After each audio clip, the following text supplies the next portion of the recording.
అందరికీ వందనాలండి. అందరూ బాగున్నారు అనుకుంటున్నాను. ఇప్పటివరకు మనం కీర్తనల గ్రంథం 1 నుంచి 55 అధ్యాయాలు చదువుకున్నాం. అలాగే బైబిల్ స్టడీ 200 రోజులు. ఒక్కరోజు కూడా ఆపకుండా ప్రతిరోజు జనవరి 1వ తారీఖు నుండి 200 రోజులు మనం బైబిల్ చదువుకున్నాం. ఇది 201వ రోజు. అందరికీ కూడా కంగ్రాచులేషన్స్. ఈ కీర్తనలు 55 అధ్యాయాల్లో అసలు కీర్తనల గ్రంథం దేని గురించి, మంచి చెడుల మధ్య తేడా, మనం ఏ సమయంలో ఎలా ప్రార్థన చేయాలి, యేసుక్రీస్తు వారి గురించిన ప్రవచనాలు, ఇలా ప్రతిదీ కూడా మనం చదువుకుంటూ వస్తున్నాం. ఈరోజు మనం కీర్తనలు 56వ అధ్యాయం నుండి చదువుకుంటూ వెళ్దాం. ప్రధాన గాయకునికి అతనికి అప్పగింపబడుతుంది. యోనతేలెం రెహోకీం అను రాగం మీద పాడదగినది. ఫిలిస్తీన్లు దావీదును గాతులో పట్టుకున్నప్పుడు అతడు రచించినది అనుపద గీతము. ఈ కీర్తన ఎవరు రాశారు? దావీదు గారు రాశారు. ఇది యోనతేలెం రెహోకీం అనే రాగం మీద పాడాలి. అనుపద గీతము అంటే అదేదైనా మ్యూజిక్ ఇన్స్ట్రుమెంట్ అయి ఉండొచ్చు. అలా పాడితే బాగుంటుంది అని దాని అర్థం. అలాగే కీర్తనలు 16వ అధ్యాయం మనం చదువుకున్నాం. ఆ 16వ అధ్యాయం అది కూడా అనుపద గీతమే. అక్కడేమో రసిక కావ్యం అని ఉంటుంది, ఇక్కడేమో అనుపద గీతం అని ఉంటుంది. రెండు ఒకటే, రెండు వేరు కాదు. అలాగే ఈ కీర్తనలు 56వ అధ్యాయం నుండి 60వ అధ్యాయం వరకు మనం చదువుకునే కీర్తనలన్నీ కూడా అనుపద గీతాలే. అనుపద గీతము అంటే అదేదో యూదులకు సంబంధించిన సంగీత వాయిద్యమో లేకపోతే ఆ పాట పాడే విధానమో అయి ఉంటుంది. ఇప్పుడు సంగీతం అనేది మారుతూ ఉంటుంది కదా. దక్షిణ భారతదేశానికి ఒకలా ఉంటుంది, ఉత్తర భారతదేశానికి ఒకలా ఉంటుంది. ఫారెన్ వెళ్ళిపోతే అక్కడ మళ్ళీ వేరేలాగా ఉంటుంది. ఒక్కో కంట్రీకి ఒక్కోలా ఉంటుంది. సంగీత వాయిద్యాలు కూడా మారుతూ ఉంటాయి. మన దక్షిణ భారతదేశంలో సంగీత వాయిద్యాలు ఒకలా ఉంటాయి, ఫారెన్లోకి వెళ్ళిపోతే ఒక రకంగా ఉంటాయి సంగీత వాయిద్యాలు.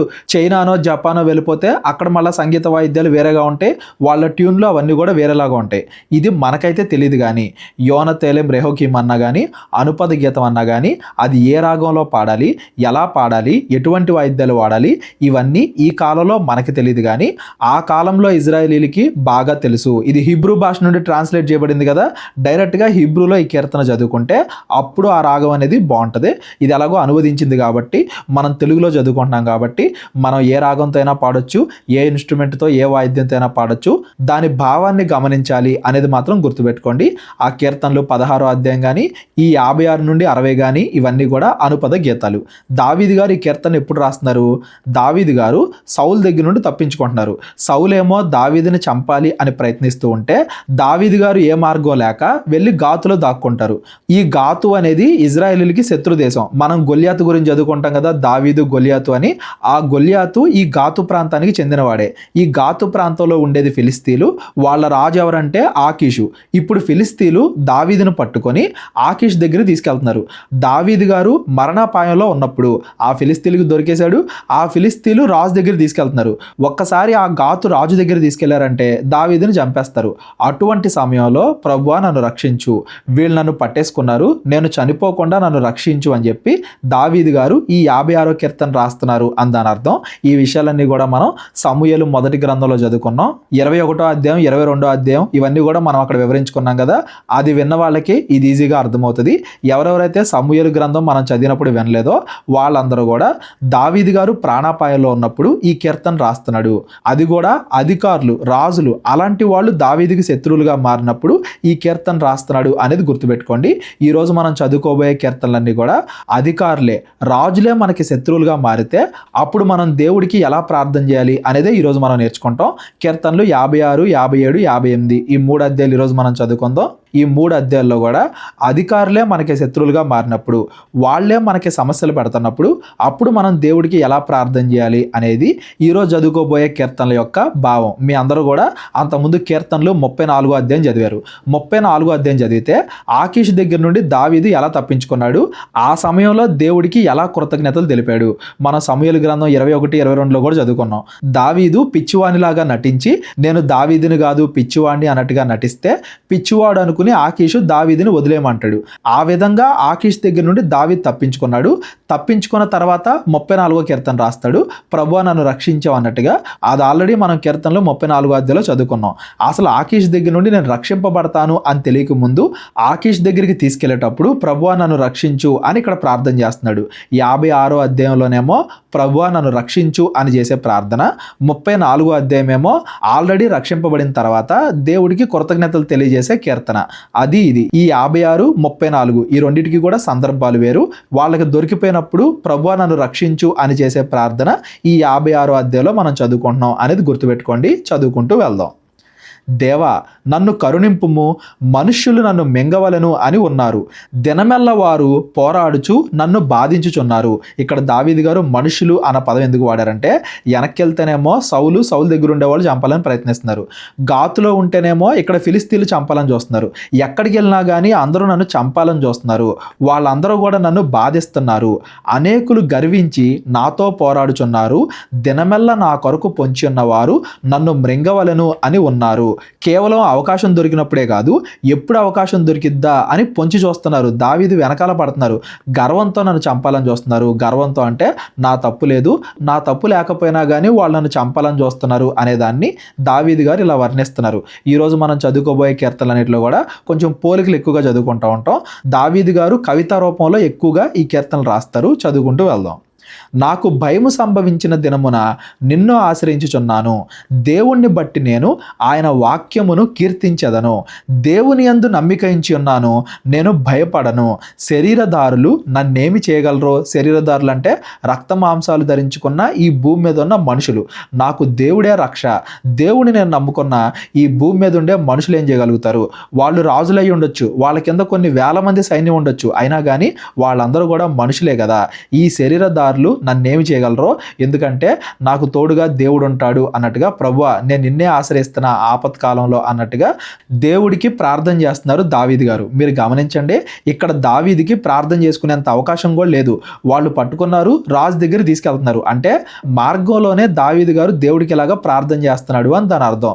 ప్రభువా నేను ఎవరినో నమ్ముకోవట్లేదు, నేను మనుషులనో నా సైన్యాన్నో బలాన్నో నేను వాళ్ళని ఎవరినే నమ్ముకోవట్లేదు, నేను నిన్నే నమ్ముకుంటున్నా, నువ్వే నన్ను రక్షించు, ఈ శత్రువుల చేతిలోనే నన్ను రక్షించు అన్నట్టుగా ఒక పక్కన దేవుడికి ప్రార్థన చేస్తున్నాడు, ఇంకో పక్కన మనుషులు ఏం చేస్తారులే, నన్ను వీళ్ళు మనుషులే కదా, నాకు దేవుడే తోడున్నాడు కదా అనే ధైర్యం కూడా ఉంది దావీదు గారిలో. రెండూ ఉన్నాయి దావీదులో. దినమెల్ల వారు నా మాటలు అపార్థము చేయుదురు, నాకు హాని చేయవలెను అన్న తలంపులే వారికి నిత్యము పుట్టుచున్నవి. అపార్థము అంటే ఒక పక్కన సౌలేమో తర్వాత దావీదు రాజు అవుతాడేమో, నన్ను చంపేస్తాడేమో అన్నట్టుగా సౌలు కూడా దావీదుని అపార్థం చేసుకుంటున్నాడు.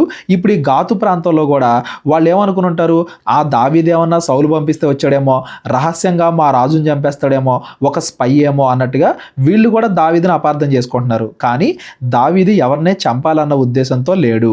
తనని చంపాలనే జనాలు తిరుగుతున్నా కానీ రిటర్న్లో వారిని చంపకుండా దావీదు తీర్పు దేవుడికే వదిలేస్తున్నాడు. కానీ దావీదు ఎవరిని చంపాలనుకోవట్లేదు. అయినా కానీ దావీదు మాటలు నమ్మకుండా అందరూ దావీదుని అపార్థం చేసుకుంటున్నారు. తిరిగి దావీదునే చంపాలని వారు ఎప్పుడు కూడా నిత్యము ప్రయత్నిస్తూనే ఉన్నారు. ఎప్పటికప్పుడు దావీదుని చంపాలని వాళ్ళు ప్రయత్నిస్తూనే ఉన్నారు. వారు గుంపుగూడి పొంచి ఉందురు, నా ప్రాణము తీయగోరుచు వారు నా అడుగు జాడలు కనిపెట్టుదురు. నేను ఎక్కడికి వెళ్తే అక్కడికి నన్ను వెంబడిస్తున్నారు, గుంపులు గుంపులుగా నా మీద పడుతున్నారు. ఇదంతా కూడా కవిత్వాత్మకమైన వర్ణన. నన్ను చంపాలనుకుంటున్నారు వాళ్ళు, నన్ను రక్షించు, నేను నీ మీద నమ్మకం పెట్టుకున్నాను, మనుషులకి భయపడట్లేదు అన్నట్టుగా దావీదు గారు వర్ణిస్తున్నారు అని దాని అర్థం. తాము చేసిన దోషక్రియల చేత వారు తప్పించుకొందురా? దేవా కోపము చేత జనులను అడగగొట్టుము. తాము చేయి దోషక్రియలు అంటే ఆ కాలంలో ఫిలిస్తీన్లు ఆ గాతు ప్రాంతంలో ఉండేవాళ్ళు. వీళ్ళందరూ కూడా బాగా విగ్రహారాధన చేసేవాళ్ళు, అనేక రకాలుగా చెడ్డ కార్యాలు చేసేవాళ్ళు. విగ్రహాలకి మనుషుల్ని బలులుగా అర్పించడం, వ్యభిచారాలు, నరహత్యలు, వాళ్ళందరూ కూడా చాలా పాపాల్లో బ్రతికేవాళ్ళు. వాళ్ళ పాపాల నుండి వాళ్ళు తప్పించుకోగలరా? తప్పించుకోలేరు. ప్రభువా వాళ్ళందరినీ కూడా శిక్షించు, నన్ను రక్షించు, నేను ఏ తప్పు చేయలేదు కాబట్టి నన్ను రక్షించు, వాళ్ళే చెడ్డవాళ్ళు కాబట్టి వాళ్ళకే శిక్ష విధించు. నా సంచారములు నీవు లెక్కించి ఉన్నావు, నా కన్నీళ్లు నీ బుడ్డిలో ఉంచబడినవి, అవి నీ కవిలలో కనబడును కదా. చూడండి ఎంత బాగా వర్ణిస్తున్నారో. నా సంచారములు, నేను ఎక్కడెక్కడ తిరుగుతున్నానో, వాళ్ళు నన్ను ఎంతగా బాధిస్తున్నారో, నా అడుగులు ఎలా పడుతున్నాయో అవన్నీ కూడా నీకు తెలుసు కదా. నేను ఎంతగా కన్నీళ్లు కారుస్తున్నానో, నేను ఎక్కడికి వెళ్ళినా కానీ ఎంత కన్నీటితో ప్రార్థన చేస్తున్నానో నీకు తెలుసు కదా. నా కన్నీళ్ళన్నీ కూడా బుడ్డిలో ఉంచబడి ఉన్నవి అన్నాడు. చూడండి, అంటే మనం చేసే ప్రతి ప్రార్థన, మనం కార్చే ప్రతి కన్నీటి బొట్టు దేవుడు జాగ్రత్తగా దాచుకుంటాడంట బుడ్డిలో. అంటే దాని ఉద్దేశం ఏంటంటే మనం ఏ ప్రార్థన చేసినా కానీ అది వ్యర్థంగా పోదు, దేవుడు అన్ని చూస్తూనే ఉంటాడు. తగిన సమయంలో ఖచ్చితంగా దానికి సమాధానం దయచేస్తాడు, తగిన సమయంలో ఖచ్చితంగా రక్షణ దయచేస్తాడు అనేది దాని అర్థం. మన ప్రార్థన ఏమీ వ్యర్థంగా పోవట్లేదు, దేవుడు చూస్తున్నాడు అనే విషయాన్ని దావీదు గారు ఒక కవిత రూపంలో, నా కన్నీళ్లు నువ్వు బుడ్డిలో దాచుకుంటున్నావు కదా, కవిల అంటే పుస్తకం, నీ పుస్తకంలో అవి కనబడుతున్నాయి అన్నట్టుగా ఒక కవిత రూపంగా వివరిస్తున్నారు. అంతేగాని దేవుడి దగ్గర నిజంగా బుడ్డి, దేవుడి దగ్గర నిజంగా పుస్తకం ఉంటుంది అని కాదు. మన ప్రతి కన్నీటి బొట్టుని దేవుడు చూస్తున్నాడు. మన ప్రతి ప్రార్థనని దేవుడు వింటున్నాడు. సమయానుకూలంగా మనకి ఖచ్చితంగా సమాధానాన్ని ఇస్తాడు అనే నమ్మకాన్ని దావీదు గారు కలిగి ఉన్నారు దేవుడి పట్ల అందని అర్థం. నేను మొరపెట్టు దినమున నా శత్రువులు వెనకకు తిరుగుదురు. దేవుడు నా పక్షమున ఉన్నాడు అని నాకు తెలియను. నేను ప్రార్థన చేశాను కదా, నువ్వు నాకు సమాధానం ఇస్తావు. నువ్వు ఎప్పుడైతే నాకు సమాధానం దయచేస్తావో అప్పుడు నా శత్రువులు వెనక్కి తిరుగుతారు. నాతో పాటు నా దేవుడు ఉన్నాడని వాళ్ళందరూ కూడా తెలుసుకుంటారు. ఇదేదో కొత్తగా జరిగేది కాదండి. అంతకుముందు అనేక సార్లు దావీదు జీవితంలో దేవుడు చూపించిందే. ఇదే గాతు ప్రాంతానికి చెందిన గొల్యాతుని దేవుడు దావీదు ద్వారా చంపించలేదా? అంత పెద్ద గొల్యాతునే దావీదు చంపినప్పుడు దేవుడు దావీదుతో ఉన్నాడు అని అందరూ కూడా తెలుసుకున్నారు కదా. అదే మరలా జరిగిద్ది. దేవుడు నన్ను మరలా రక్షిస్తాడు. దేవుడు నన్ను మరలా రక్షించినప్పుడు నాతో దేవుడు ఇంకా ఉన్నాడు అనేది అందరూ కూడా తెలుసుకుంటారు. నాకు కూడా ఇంకా విశ్వాసం పెరిగిద్ది, నాకు కూడా తెలిసిద్ది. మనం కూడా అంతేనండి. ఎప్పుడైనా శ్రమల్లో ఉన్నప్పుడు దేవుడు అంతకుముందు మనల్ని ఎలా రక్షించాడు అనేది మనం జ్ఞాపకం చేసుకుంటే ఇప్పుడున్న సమస్యలను ఎదుర్కోవడానికి మనకు కొంచెం ధైర్యం వచ్చింది. ఈ సమస్య నుండి కూడా దేవుడు తప్పించిన తర్వాత మన విశ్వాసం అనేది ఇంకా బలపడిద్ది. దేవుడు నాకు ఖచ్చితంగా సహాయం చేస్తాడు అనే నమ్మకాన్ని దావీదు కలిగి ఉన్నారు అందని అర్థం. దేవుణ్ణి బట్టి నేను ఆయన వాక్యమును కీర్తించదను, యెహోవాను బట్టి ఆయన వాక్యమును కీర్తించదను.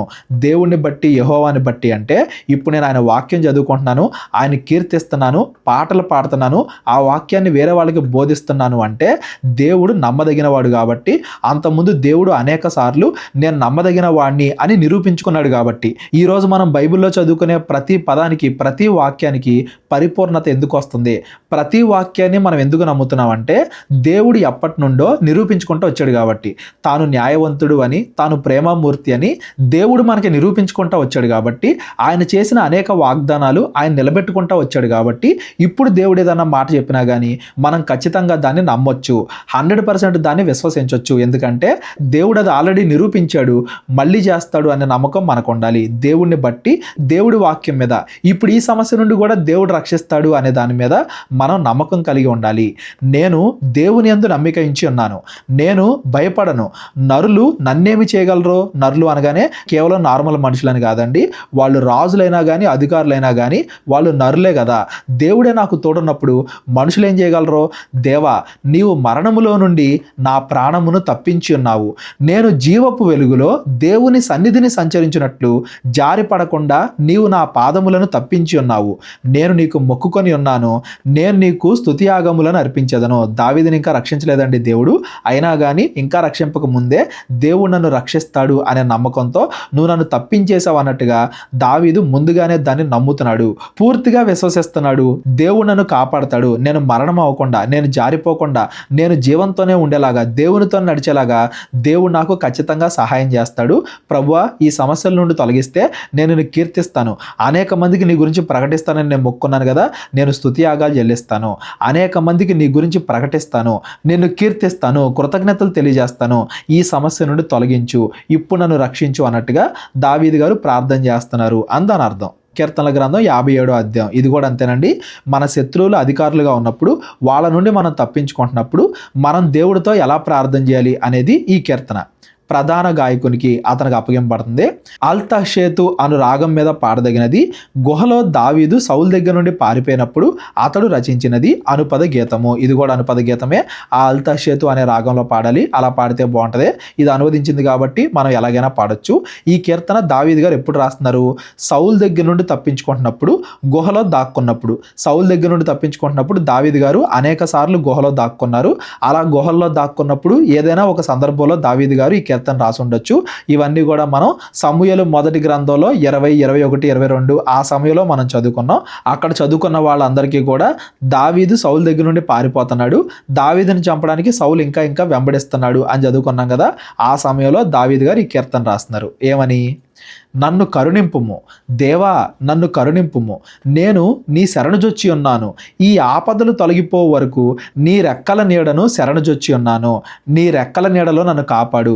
ఒక పక్షి తన పిల్లల్ని రెక్కల కింద ఎలా అయితే భద్రంగా చూసుకునిద్దో అలా నన్ను కూడా చూసుకో, నన్ను కాపాడు. కరుణించు. నా ఈ శ్రమల నుండి, ప్రాణాపాయ సమస్యల నుండి నన్ను రక్షించు. మహోన్నతుడైన దేవునికి, నా కార్యము సఫలము చేయు దేవునికి నేను మొరపెట్టుచున్నాను. ఒకే ఒక్క దేవుడు అన్నాడు, మహోన్నతుడైన దేవుడు. నా కార్యాన్ని అంటే నేను చేసే ప్రార్థనే ఖచ్చితంగా నెరవేరుస్తాడు. ఆ నెరవేర్చే అధికారం ఎవరికి ఉందంటే అది కేవలం దేవుడికే ఉంది. నన్ను రక్షించగల ఒకే ఒక్కడికి నేను మొరపెట్టుకుంటున్నాను. సైన్యం కొన్ని లక్షల మంది ఉన్నా కానీ మనం చనిపోవచ్చు, ఎప్పుడైనా చనిపోవచ్చు. ఒక్కళ్ళు కూడా లేకపోయినా కానీ మనం కాపాడబడవచ్చు. ఏదైనా కానీ దేవుని చేతిలో ఉంటుంది. ఈ భూమి మీద ఉండే సైనికుల చేతిలో, బలం చేతిలో, దాంట్లో కాదు కానీ దేవుడి చేతిలోనే ఉంటుంది. కాబట్టి నన్ను కాపాడగలిగే అధికారం ఉన్న ఒకే ఒక్క దేవుడికి నేను ప్రార్థన చేస్తున్నాను. ఆయన ఆకాశము నుండి ఆజ్ఞ ఇచ్చి నన్ను రక్షించును. నన్ను మింగగోరు వారు దోషంలు పలుకున్నప్పుడు దేవుడు తన కృపా సత్యములను పంపును. నన్ను చంపాలి అని ఇంకా వాళ్ళు ప్రయత్నించే కొద్దీ దేవుడు నన్ను కాపాడుతూనే ఉంటాడు. దేవుడి దగ్గర నుండి కృపా సత్యము వస్తున్నాయి అంటే నన్ను కాపాడుతున్నాడు దేవుడు. ప్రతి సమయంలో ఎంతమంది నన్ను చంపాలని ప్రయత్నిస్తున్నా కానీ నన్ను దేవుడు కాపాడుతున్నాడు. ఆకాశము నుండి ఆయన ఆజ్ఞయిస్తున్నాడు. ఆయన ఎవరికి ఆజ్ఞయిస్తున్నాడు? ప్రతిదానికి, ప్రకృతికి, మనుషులకి, ప్రతిదానికి దేవుడు ఆజ్ఞయిస్తున్నాడు. ఆయన ప్రతిదాన్ని కూడా ఆజ్ఞాపించి నన్ను రక్షిస్తాడు. మనం అదే సమూయేలు గ్రంథంలో ఒక సందర్భం కూడా చదివాం. దావీదు గారు ఒకసారి గుహలో దాక్కున్నప్పుడు అదే గుహలోకి సౌలు కూడా వస్తాడు. కానీ సౌలుకి దావీదు కనబడకుండా, దావీదు ఇంకా గుహలో లోపల భాగంలో ఉండడం, సౌలేమో బయట భాగంలో ఉండడం, ఇద్దరు ఒకటే గుహలో ఉన్నప్పటికీ దావీదు సౌలుకు దొరకకుండా దేవుడు దావీదుని రక్షించాడు. ఏదైనా కానీ దేవుడి చేతిలోనే ఉంటుంది. దేవుడు ఆకాశం నుండి ఆజ్ఞ ఇస్తాడు. ఎవరో కూడా నన్నేమీ చేయలేరు. ఎటువంటి పరిస్థితుల్లో అయినా కానీ దేవుడు నన్ను రక్షిస్తాడు. నా ప్రాణము సింహముల మధ్య ఉన్నది, కోపోద్రేకుల మధ్య నేను పండుకొనుచున్నాను. వారి దంతములు శూలములు, అవి అంబులు, వారి నాలుక వాడిగల కత్తి. దావీదు తన శత్రువుల్ని ఎలా వర్ణిస్తున్నాడు చూడండి. సింహాలతో పోలుస్తున్నాడు తన శత్రువుల్ని. వాళ్ళ దంతాలు శూలాలంట, అవే మళ్ళా బాణాలంట. అంబులు అంటే బాణాలు, నాలుకేమో కత్తి అంట. అంటే వాళ్ళ శరీరం అంతా కూడా నన్ను చంపడానికే ఉంది. ఒక సింహం ఎలా అయితే వేటాడిద్దో వాళ్ళందరూ కూడా నన్ను చంపడానికి అలా ప్రయత్నిస్తున్నారు అనేదాన్ని ఒక కవితా రూపంలో దావీదు గారు ఇక్కడ వివరిస్తున్నారు అని దాని అర్థం. ఈ అధ్యాయంలో పోలికలు ఎక్కువగా ఉంటాయని చెప్పాను కదా. సింహాలతో పోలిక, శూలాలతో, అంబులతో, కత్తులతో, ఇవన్నీ కూడా ఏంటంటే వాళ్ళు ఎంత ప్రమాదకరమైన వాళ్ళు, నేను పడుకుంటే తిరిగి లేస్తానా అన్నట్టుగా, కోపోద్రేకాల మధ్య నేను బ్రతుకుతున్నా అన్నట్టుగా దావీదు గారు ప్రార్థన చేస్తున్నారు అని దాని అర్థం. దేవా, ఆకాశము కంటే అత్యున్నతుడిగా నిన్ను కనబరుచుకొనుము. నీ ప్రభావము సర్వభూమి మీద కనబడనిమ్ము. అంటే దాని ఉద్దేశం ఏంటంటే, ప్రభువా, గొప్ప మహిమతో, ఆశ్చర్య కార్యాలతో నన్ను కాపాడు. నువ్వు నన్ను కాపాడుతున్నావు, నీ తోడు నాకుంది, అందుకే నన్ను ఎవరు ఏం చేయలేకపోతున్నారు అన్నట్టుగా సూచన చూపించు, రక్షణ కలిగించు అన్నట్టుగా ప్రార్థన చేస్తున్నాడు. నా అడుగులను చిక్కించుకొనుటకై వారు వలవొడ్డిరి. నా ప్రాణము కుంగి ఉన్నది, నా ఎదుట గుంట తవ్వి దానిలో తామే పడిరి. పక్షుల కోసమేమో వలలేస్తారు, జంతువులను పట్టుకోవాలనుకున్నప్పుడేమో గుంటలు తవ్వుతారు. నన్ను చంపాలి, పట్టుకోవాలని వాళ్ళు ప్రయత్నించారు, కానీ వాళ్ళు తవ్వుకున్న గోతులో వాళ్ళే పడ్డారు. అంటే దేవుడు వాళ్ళని శిక్షిస్తాడు, నన్ను రక్షిస్తాడు. ఎంతమంది నన్ను చంపాలని ప్రయత్నించినా కానీ, అడుగడుగున నేను ఎక్కడికి వెళ్తున్నాను ఏంటి అని ప్రతి చోట నన్ను చంపాలని ప్రయత్నించినా కానీ నేను దేవుడికి ప్రార్థన చేస్తాను. దేవుడు నా ప్రార్థన ఆలకిస్తాడు. ఆలకించినప్పుడు నా శత్రువులు వాళ్ళే నశిస్తారు, కానీ దేవుడు నన్ను రక్షిస్తాడు. నా హృదయము నిబ్బరముగా ఉన్నది. దేవా, నా హృదయము నిబ్బరముగా ఉన్నది, నేను పాడుచు స్తుతిగానము చేసేదను. దావీదు గారు తనకు తానే బోధించుకుంటున్నారు, తనకు తానే ధైర్యం చెప్పుకుంటున్నారు. నేను నిబ్బరంగా ఉంటాను, ఎందుకంటే నాకు ఆపద కలగదు, దేవుడు కాపాడతాడు కాబట్టి. ఇదంతా కూడా చూడండి. ఒక పక్కన ప్రభువా నన్ను రక్షించు అంటున్నాడు, ఇంకో పక్కన నన్ను రక్షిస్తాడు అనే నమ్మకం ఉంది అంటున్నాడు. మనలో రెండూ ఉండాలి.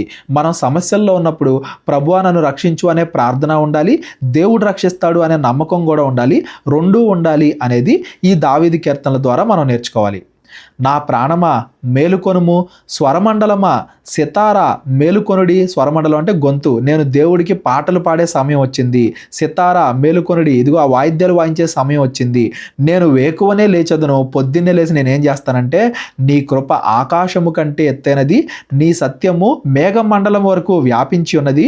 ప్రభువా, జనములలో నీకు కృతజ్ఞతాస్తుతులు నేను చెల్లించదను, ప్రజల్లో నిన్ను కీర్తించదను. పొద్దున్నే లేచి నా గొంతు, నా వాయిద్యాలు అన్నీ కూడా రెడీ చేసుకొని నిన్ను కీర్తిస్తాను, నీకు కృతజ్ఞతాస్తుతులు చెల్లిస్తాను, అందరికీ కూడా నీ యొక్క లక్షణాలు వివరిస్తాను, నువ్వు ఎంత గొప్పవాడివో, నీ కృప ఎంత గొప్పదో, ఎంత ఆపదలో నుండి నువ్వు నన్ను రక్షించావో, ఎంతమంది దగ్గర నుండి నువ్వు నన్ను రక్షించావో అవన్నీ కూడా నేను వివరిస్తాను అన్నట్టుగా దావీదు గారు ప్రార్థన చేస్తున్నారు. దేవా, ఆకాశము కంటే అత్యున్నతుడిగా నిన్ను నీవు కనబరుచుకొనుము, నీ ప్రభావము సర్వభూమి మీద కనబడనిమ్ము. పైన చదువుకున్నాం కదా 5వ వచనం, అదే వచనాన్ని మరలా ఇక్కడ వాడుతున్నారు దావీదు గారు. నువ్వు అంత గొప్పగా నన్ను రక్షించు, అంత గొప్ప ఆశ్చర్యకరంగా నాకు నెమ్మది కలగజేయి, నా శత్రువులను అంతం చేయి, నాకు రక్షణ కలిగించు, నువ్వు ఖచ్చితంగా రక్షణ కలిగిస్తావు అనే నమ్మకం నాకుంది, దాన్ని బట్టి నేను ముందుగానే కీర్తిస్తున్నాను అన్నట్టుగా ఒక పక్కన దావీదు గారు ప్రార్థన చేస్తున్నారు, ఒక పక్కన దేవుడికి కృతజ్ఞతాస్తుతులు చెల్లిస్తున్నాడు, ఒక పక్కనేమో నా శత్రువుని రక్షించు అన్నట్టుగా ప్రార్థన చేస్తున్నాడు, ఇంకో పక్కన దేవుడు ఖచ్చితంగా రక్షిస్తాడు అనే ధైర్యాన్ని కూడా కలిగి ఉన్నాడు. ఇవన్నీ కూడా మనకు కూడా ఉండాలి. మనం శ్రమల్లో ఉన్నప్పుడు మనం కూడా ధైర్యంగా ప్రార్థన చేయాలి అనేది కూడా ఈ కీర్తనల ద్వారా మనం గమనించాలి. కీర్తనలు 58వ అధ్యాయం కూడా ఈరోజు మనం చదువుకుందాం. 59వ అధ్యాయం నుండి మనం రేపొద్దున చదువుకుంటూ వెళ్దాం. ప్రధాన గాయకునికి అతనికి అప్పగింపబడుతుంది. అల్తషేతు అను రాగం మీద పాడదగినది, దావీదు రచించిన కీర్తన అనుపద గీతము. ఇది కూడా దావీదు గారు రాసిందే. ఇది కూడా ఈ 58వ అధ్యాయం కూడా దావీదు గారి శత్రువులు దావీదుని చంపాలని ప్రయత్నిస్తున్నప్పుడు, వాళ్ళు అధికారులు అయినప్పుడు, ఇప్పుడు దాకా దావీదుని చంపాలనుకున్న వాళ్ళందరూ కూడా రాజులే కదా, ఒక పక్కన సౌలు కానీ ఇంకో పక్కన ఆ ఫిలిస్తీన్ల రాజు కానీ, రాజులు అధికారులే దావీదుని చంపాలని ప్రయత్నిస్తున్నప్పుడు దావీదు గారు ఈ కీర్తనలు రాస్తున్నారు అనేది గుర్తుపెట్టుకోండి. ఈరోజు మనం చదువుకునేవన్నీ కూడా అవే. అధిపతులారా, మీరు నీతిని అనుసరించి మాట్లాడుదురు అన్నది నిజమా? నరులారా, మీరు న్యాయమును బట్టి తీర్పు తీర్చుదురా? అంటే తీర్చట్లేదు అని దాని అర్థం. భూమి మీద అధికారులు ఏం చేస్తున్నారు? తమ అధికారాన్ని ఉపయోగించుకొని ఇంకా తప్పులు చేస్తున్నారు. నీతిని అనుసరించి వాళ్ళు నడుచుకోవట్లా, ఇంకా పాపాలు చేస్తున్నారు. అనేక మంది అమాయకుల్ని మోసం చేస్తున్నారు. నరులారా అంటే ఇక్కడ కూడా అధికారులే. వాళ్ళందరూ ఏం చేస్తున్నారు? న్యాయాన్ని బట్టి తీర్పు తీరుస్తున్నారా? ఈ రోజు ఉన్న న్యాయాధికారులు కానీ, లాయర్లు కానీ, జడ్జిలు కానీ వాళ్ళందరూ కూడా అనేక రకాలుగా ఎన్ని అన్యాయాలు చేస్తున్నారో మనం చూడట్లేదు. భూమి మీద ఎవరో కూడా నీతిని అనుసరించి నడుచుకోవట్లేదు. అధికారులు న్యాయం ప్రకారంగా తీర్పు తీర్చట్లేదు. ప్రభువా, నాకు సహాయం చేయగలిగేవాడు నువ్వు మాత్రమే న్యాయాధిపతివి అన్నట్టుగా దావీదు గారు దేవుడికి ప్రార్థన చేస్తున్నారు అని దాని అర్థం. ఈరోజు మనం కూడా అధికారుల వల్ల ఏవైనా ఇబ్బందులు పడుతున్నప్పుడు, వాళ్ళు మనల్ని దొంగ సాక్ష్యాలు పెట్టో, దొంగ కేసులు పెట్టో, వాళ్ళ అధికారాన్ని ఉపయోగించుకుని మనల్ని హింసిస్తున్నప్పుడు, పోలీసులైనా అవ్వచ్చు, గవర్నమెంట్ ఉద్యోగులైనా అవ్వచ్చు, ఎమ్మెల్యేలు, మంత్రులు, ముఖ్యమంత్రులు, ప్రధానమంత్రులు ఎవరైనా కానీ అధికారుల వల్ల మనకు ఆపదలు కలుగుతున్నప్పుడు ఈ విధంగా మనం ప్రార్థించాలి. అధికారుల్లో న్యాయం లేదు, వాళ్ళు మంచిగా ఎప్పుడు కూడా తీర్పు తెచ్చలేరు. లేదే, మీరు అలా చేయట్లేదే, మీరు హృదయపూర్వకముగా చెడుతనము జరిగించుచున్నారు, దేశమందు మీ చేతి బలాత్కారము తూచి చెల్లించుచున్నారు, ఇంకా చెడు చేస్తున్నారు. నేను ఇంకా ఎంత చెడు చేయగలను, ఇంకా ఎంత దోచుకోగలను, ఇంకా ఎంతమంది అమాయకుల్ని మోసం చేయగలను, నేను ఇంకా అధికారంలో ఉండాలంటే, నేను ఇంకా ఇదే స్థానంలో ఇదే కుర్చీలో కూర్చోవాలంటే, నేను ఇంకా ఎక్కువ సంపాదించుకోవాలంటే నేనేం చేయాలి, ఎంతమందిని మోసం చేయాలి అన్నట్టుగా హృదయపూర్వకంగా, బుద్ధిపూర్వకంగా మీరు పాపం చేస్తున్నారు. తల్లి కడుపున పుట్టినది మొదలుకొని భక్తిహీనులు విపరీత బుద్ధి కలిగి ఉందరు, పుట్టిన తోడనే అబద్ధములాడుతూ తప్పిపోవద్దురు. ఈ 3వ వచనాన్ని చాలా మంది తప్పుగా అర్థం చేసుకుంటారండి. ఇది జన్మ పాపానికి సంబంధించింది కాదు. పుట్టగానే అసలు ఎవరు కూడా మాట్లాడలేరు కదా. పుట్టిన తోడనే అబద్ధాలు ఆడడం, తల్లి కడుపున పుట్టగానే విపరీత బుద్ధి కలిగి ఉండడం, ఇవన్నీ కూడా కవిత రూపంలో దావీదు గారు వివరిస్తున్నారు. అంటే ఆ చెడ్డవాళ్ళు ఎవరెవరైతే దావీదుని చంపాలనుకుంటున్నారో వాళ్ళందరూ ఎప్పటి నుండో చెడుగానే ఉంటున్నారు. వాళ్ళ చిన్నప్పటి నుండి అంటే వాళ్ళు నిజంగా తల్లి గర్భంలో పుట్టినప్పటి నుండి అని కాదు, ఎప్పటి నుండో అలాగే చెడుగా నడుచుకుంటున్నారు.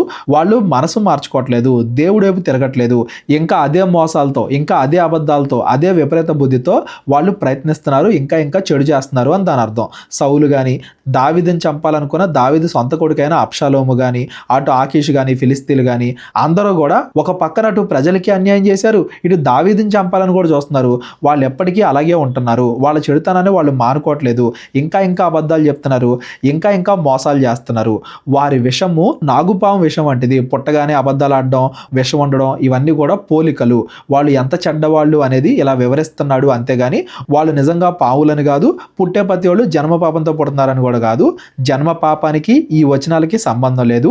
ఈ అధ్యాయం అంతా కూడా దావీదు గారు తనని ఎవరైతే చంపాలనుకుంటున్నారో, అధికార స్థానంలో ఉండి కూడా, రాజులుగా ఉండి కూడా తనని చంపాలి అని ఎవరైతే ప్రయత్నిస్తున్నారో వాళ్ళందరి గురించి, వాళ్ళ చెడుతత్వం గురించి ఇలా వివరిస్తున్నాడు. అంతేగాని ఇవి పోలికలు, అంతేగాని నిజంగా వాళ్ళు పాములు, నిజంగా విషం అన్నట్టుగా తీసుకోకండి. మాంత్రికులు ఎంత నేర్పుగా మంత్రించినను వారి స్వరము తనకు వినబడకుండునట్లు చెవి మూసుకొనున్నట్టి చెవిటి పాముల వలె వాళ్ళు ఉన్నారు. మాంత్రికులు అంటే పావులు పట్టేవాళ్ళు బోర్లు ఊతారు కదా, వాళ్ళు ఊదినప్పుడు పావులు అలాగా నాట్యం ఆడతాయి కదా, ఆ చూసే విధానం కానీ ఆ వైబ్రేషన్ కానీ, అలాగా మాంత్రికులు ఎంత ప్రయత్నించినా కానీ ఆ పాములు వినకుండా తమ ఇష్టానుసారంగా ఎలా అయితే బ్రతుకుతాయో అలాగా ఈ చెడ్డ వాళ్ళని కంట్రోల్ చేద్దాం అని ఎంతమంది ప్రయత్నించినా కానీ, చెడ్డ వాళ్ళని మంచి దారిలో పెడదామని మంచి వాళ్ళు ప్రయత్నించినా, దేవుడు ప్రయత్నించినా, ఎవరు ప్రయత్నించినా కానీ వాళ్ళు వినట్లేదు. ఇంకా పావుల్లాగా విషం కక్కుతున్నారు, అంటే ఇంకా చెడు కార్యాలు చేస్తున్నారు అని దాని అర్థం. దేవా, వారి నోటి పండ్లను విరగ్గొట్టుము. యెహోవా, కొదమ సింహముల కోర్లను ఓడగొట్టుము. నిజంగానే పళ్ళు ఓడగొట్టమని కాదండి, వాళ్ళ చెడు కార్యాలకే తీర్పు తీర్చు, వాళ్ళ చెడు కార్యాలను ఆపు, వాళ్ళ మీదకి వచ్చే తీర్పు రప్పించు, వాళ్ళందరికీ కూడా తీర్పు తీర్చు అన్నట్టుగా దావీదు గారు ఇక్కడ ప్రార్థన చేస్తున్నారు. అందులోనే తనని రక్షించమని కూడా దావీదు గారు ప్రార్థన చేస్తున్నారు. పారు నీళ్ల వలె వాళ్ళు గతించిపోవుదురు. అతడు తన బాణములను సంధింపగా అవి తునాతునకలై పోవును. యుద్ధాల్లో ఎలా అయితే చనిపోతారో దాన్ని పోలికగా తీసుకుని చెప్తున్నాడు ఈసారి. పారు నీళ్ల వలె వాళ్ళు గతించిపోదురు అంటే వెళ్తారు కానీ మళ్ళీ వెనక్కి తిరిగి రారు, అలాగా వాళ్ళు నశిస్తారు. వాళ్ళ బాణాలు తునాతునకలైపోతాయి అంటే వీళ్ళు ఎదుటి వాళ్ళని చంపాలని ప్రయత్నిస్తారు కానీ వాళ్ళే తిరిగి నాశనం అవుతారు అనేదాన్ని అలా పోలిక రూపంలో చెబుతున్నాడు అని దాని అర్థం. వారు కరిగిపోయిన నత్త వలె ఉందురు. సూర్యుడిని చూడని గర్భస్రావం వలె ఉందురు. కరిగిపోయిన నత్త అంటే ఎండకు బాగా ఎండిపోయి ఒక నత్త చనిపోతే ఎలా అయిపోద్దో అలాగా. సూర్యుడిని చూడని గర్భస్రావం అంటే కడుపులోనే చనిపోయి వాళ్ళు ఉంటారు కదా కొంతమంది పిల్లలు, అలాగా వాళ్ళు నశిస్తారు అని పోలిక రూపంలో చెబుతున్నాడు. ఇది కూడా భూమి మీద జరిగేది కాదండి. దేవుడు ఖచ్చితంగా తీర్పు తీరుస్తాడు. వాళ్ళు చనిపోయిన తర్వాత వాళ్ళకి నరకాన్ని ఇస్తాడు. దేవుడి వల్ల వాళ్ళు నాశనం అవుతారు అనేదాన్ని దావీదు గారు తనకు తెలిసినట్టుగా కవిత రూపంలో వివరిస్తున్నాడు. ఈరోజు మనం చదువుకున్న 3 కీర్తనలో కూడా ఇవన్నీ కూడా కవిత రూపం, పోలికలు ఎక్కువగా చెప్తాడనమాట. అవన్నీ కూడా యాజ్ ఇట్ ఈస్ గాని కాదు, కానీ దేవుడు తీర్పు ఖచ్చితంగా వాళ్ళ మీదకి వస్తుంది. దేవుడు ఖచ్చితంగా వాళ్ళకి తీర్పు తీరుస్తాడు, వాళ్ళని నాశనం చేస్తాడు, నరకంలో వాళ్ళని పడేస్తాడు అనేది దావీదు గారు ఈ కీర్తనలో చెప్పాలనుకుంటున్న భావం. మనల్ని కూడా ఎవరన్నా అధికారులు ఇబ్బంది పెడుతున్నప్పుడు మనం వాళ్ళని చంపడానికి ప్రయత్నించడమో, తిడతామో, కొడతామో అలా మనం చేయకూడదు. మనం దేవుడికి ప్రార్థన చేయాలి. ఆ చెడ్డ వాళ్ళకి దేవుడే తీర్పు తీరుస్తాడు. వాళ్ళు చేసిన తప్పులకు గాను వాళ్ళే శిక్ష అనుభవిస్తారు అనేది ఈ వచనాల యొక్క భావం. మీ కొండలకు ముళ్ళకంపల సెగ తగలక మునుపే అది పచ్చిదైనను ఉడికిదైనను ఆయన దాన్ని ఎగరగొట్టుచున్నాడు. పాతకాలంలో ముళ్ళకంపలనే పొయ్యిలో మంటేయడానికి వాడేవాళ్ళు అనమాట. ఆ కొండలకి ఈ ముళ్ళకంపల సెగ అంటే వీటి మంట తగలక మునుపే దేవుడు దాన్ని నాశనం చేస్తాడు. అంటే వాళ్ళు ఏ పని చేయాలనుకున్నా కానీ ఆ పని జరగకుండా దేవుడు వాళ్ళని నాశనం చేస్తాడు. వీళ్ళు చెడ్డవాళ్ళు మంచి వాళ్ళని శిక్షించాలి, మంచి వాళ్ళని మోసం చేయాలనుకుంటారు, కానీ దేవుడు మంచి వాళ్ళని రక్షించి వీళ్ళ మీదకే తీర్పుని తీసుకొస్తాడు. వీళ్ళందరూ కూడా ఇప్పుడు దావీదుని చంపాలనుకుంటున్నారు కదా, నేను చనిపోవడం కాదు, మీ ప్రయత్నాలు ఫలించక మునుపే దేవుడు మీ మీదకే తీర్పు తీసుకొస్తాడు, నన్ను రక్షిస్తాడు అన్నట్టుగా దావీదు గారు నమ్మకంతో ప్రార్థన చేస్తున్నారు అని దాని అర్థం. ప్రతిదండన కలగ్గా నీతిమంతులు చూచి సంతోషించుదురు. నీతిమంతులు దేవుడు కాపాడుతున్నాడు అన్నట్టుగా నీతిమంతులందరూ కూడా సంతోషిస్తారు. భక్తిహీనుల రక్తములో వారు తమ పాదములు కడుక్కొందురు. ఇది కూడా ఏదో డైరెక్ట్గా తీసుకోమాకండి, ఇది కూడా పోలికే. ఆ రక్తములో పాదాలు కడుక్కుంటారు అంటే వాళ్ళ శత్రువులే నశిస్తారు, నీతిమంతుల్ని దేవుడు రక్షిస్తాడు. ఎవరైతే నీతిమంతుల్ని చంపాలనుకుంటున్నారో వాళ్ళే నశిస్తారు, నీతిమంతులు సురక్షితంగా ఉంటారు అనేదాన్ని ఒక పోలిక రూపంలో వివరిస్తున్నాడే కానీ ఇదేదో యాజిటీస్గా తీసుకోమాకండి. దావీదు గారి గురించి మనం చదువుకున్నాం కదా సమూయేలు గ్రంథంలో. అటు సౌలును కానీ, సౌలు దగ్గర ఉండే సైన్యాన్ని కానీ, అబ్షాలోమును కానీ ఎవరిని కూడా దావీదు తానే తన కత్తెత్తి వాళ్ళని చంపలా, వాళ్ళ రక్తాన్ని చూడాలి అనుకోలా. దేవుడికే ప్రార్థన చేశాడు, దేవుడా నువ్వే తీర్పు తీర్చు అన్నట్టుగా దేవుడికే వదిలేశాడు. అది దావీదు దగ్గర నుండి మనందరం కూడా నేర్చుకోవాలి.